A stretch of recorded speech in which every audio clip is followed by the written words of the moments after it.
बिस्मिल्लाहिर्रहमानिर्रहीम। अस्सलाम वालेकुम। कैसे हैं आप? उम्मीद करती हूँ आप सब लोग ठीक होंगे, खुश होंगे। आज मैंने बनाई है बहुत ही मज़ेदार सी रेसिपी, जो कि है आलू और चिकन का शोरबे वाला सालन, जिसको बनाना बहुत ही आसान है। और आप देख सकते हैं शोरबे में कहीं भी आपको प्याज या आपको टमाटर नज़र नहीं आ रहा। तो इसको बनाने का तरीका क्या है, चलो शुरू करते हैं। बिस्मिल्लाहिर्रहमानिर्रहीम। सबसे पहले मैंने कढ़ाई में डाल दिया है हाफ़ कप के करीब कुकिंग ऑयल, और इसके गर्म होने के बाद इसमें यहाँ पे शामिल कर दूंगी मैं 2 अदद प्याज है मेरे पास। और अक्सर लोगों के जो शोरबे वाला सालन होता है उसके अंदर प्याज नज़र आ रहे होते हैं, टमाटर के छिलके नज़र आ रहे होते हैं। लेकिन ये जिस तरीके से मैं आपको ये सिखा रही हूँ, जिस तरीके से मैं आपको बता रही हूँ, ये तरीका बहुत ही आसान है और आपका जो शोरबा है बहुत ही नीट क्लीन होगा। और प्याज ब्राउन होने के बाद मैंने इसमें डाल दिया है 1 टेबलस्पून भर के अदरक और लहसुन का पेस्ट। तो यहाँ पे हमने हल्का सा कलर आने के बाद इसमें डाल दिया अदरक लहसुन का पेस्ट। इसको भी यहाँ पे हम तकरीबन 30 से 40 सेकंड के लिए भून लेंगे। और इसको भूनने के बाद मैं इसमें ऐड करूँगी यहाँ पे खड़े मसाले, दालचीनी, लौंग और बड़ी इलायची और चंद दाने काली मिर्च के। तो इसको भी यहाँ पे हम अच्छे से भून लेंगे। तो आपने यहाँ पे जितनी अच्छे से लहसुन और प्याज की भुनाई करेंगे, आपका जो मसाला है उतना ही दानेदार बनेगा। तो यहाँ पे आप देख सकते हैं इस पर हल्का सा कलर आ चुका है।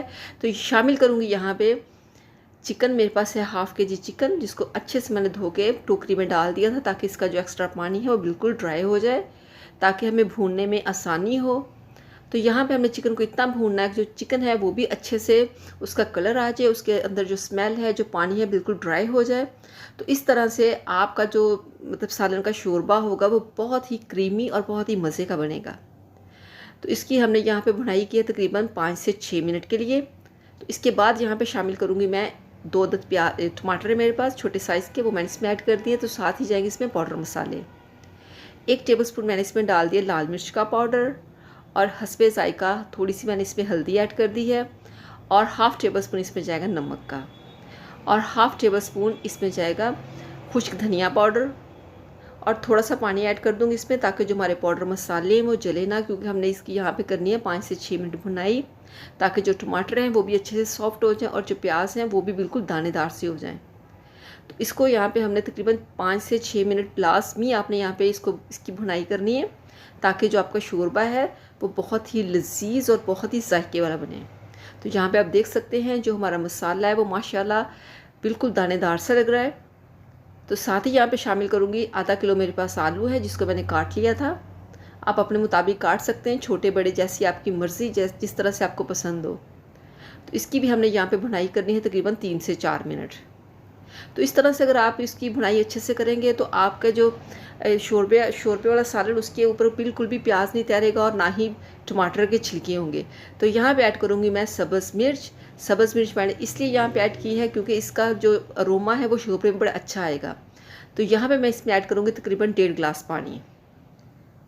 इस तरह से मैंने इसमें पानी ऐड किया है। पानी ऐड करने के बाद इसको मैं छोड़ दूँगी, रख दूँगी कवर करके तकरीबन नॉर्मल आंच पे 10 से 12 मिनट के लिए। तो चलिए चेक करते हैं। बिस्मिल्लाहिर्रहमानिर्रहीम। तो यहाँ पे आप देख सकते हैं जो हमारा शोरबे वाला सालन है आलू और चिकन का, वो बहुत ही अच्छे से उसकी पकाई हो चुकी है। यहाँ पे जो आलू वो भी अच्छे से गल चुके हैं। तो यहाँ पे शामिल करूँगी इसमें कुछ मसाले। काली मिर्च का पाउडर मैंने इसमें ऐड कर दिया है, जो बिल्कुल एंड पे डालते हैं। और थोड़ा सा मैंने गरम मसाला इसमें ऐड कर दिया है। और 1 लेमन का जूस आपने इसमें लाजमी डालना है, इससे फ्लेवर बहुत अच्छा आता है और बहुत अच्छी खुशबू आती है इसकी। तो साथ इसमें शामिल करूँगी यहाँ पे धनिया तकरीबन 2 टेबलस्पून। तो ये रेसिपी बहुत ही मज़े की है, आपने इसको इसी तरह से फॉलो करना है। तो चले चलते हैं हम इसकी फ़ाइनल लुक की तरफ। तो अल्हम्दुलिल्लाह आप देख सकते हैं हमारा जो आलू और चिकन का शोरबे वाला सालन बनके बिल्कुल तैयार है। अगर आपको मेरी ये रेसिपी पसंद आए तो मेरे चैनल को ज़रूर सब्सक्राइब कीजिएगा, वीडियो को लाइक कीजिएगा।